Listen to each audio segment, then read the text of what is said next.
Shane MacGowan's health battles and encephalitis struggle as the Pogues singer dies aged 65. The Pogues singer Shane MacGowan had a long history of poor health before his death, having suffering from binge drinking, broken bones and encephalitis throughout his extraordinary life. The Pogues frontman Shane MacGowan has died at the age of 65 after a long battle with illness including encephalitis, it has been announced. Best known for his 1988 Christmas hit, Fairy Tale of New York, the Kent-born musician had suffered from poor health for years before being hospitalized in the intensive care unit, ICU, last summer. He struggled with binge drinking for a great part of his life, having taken his first sip of alcohol at the age of 5 and spent much time in pubs with his father as a young child. Shane was also known to perform live on stage and do interviews under the influence of substances. Speaking about the folk singer's relationship with alcohol in 2016, his partner Victoria Mary Clark told The Independent that his work and drinking had always gone hand in hand. Elsewhere in the interview, she explained that Shane's entire lifestyle as a touring musician had revolved around drink-heavy environments.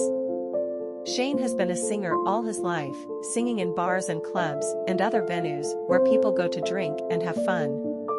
If anyone is not drinking, it is unusual in these places, she said.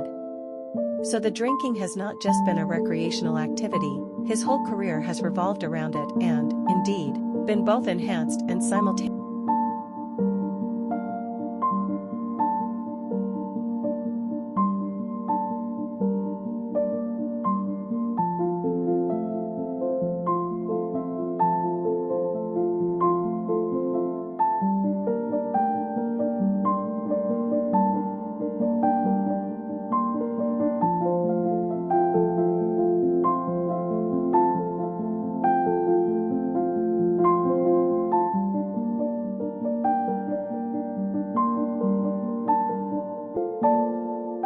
Inhibited by it.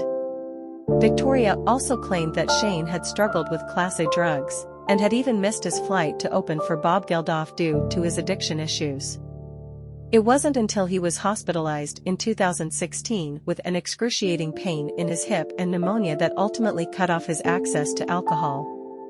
After being discharged following a total detox, he continued his sobriety.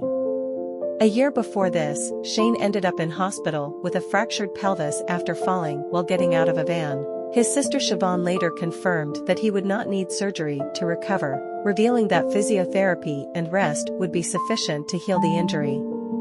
Shane suffered another blow in 2020, after breaking his knee and tearing his ligaments in fall at his home. The accident left him bedridden and unable to eat 4 days after losing his appetite, Victoria said at the time. In December 2022, Shane was hospitalized and was diagnosed with encephalitis, a rare but serious condition characterized by inflammation of the brain. He was hospitalized once again for a lingering infection in July, only to be discharged last week ahead of the Christmas season. It's understood that Shane was unable to walk at the time of leaving hospital and had been using a wheelchair to move around.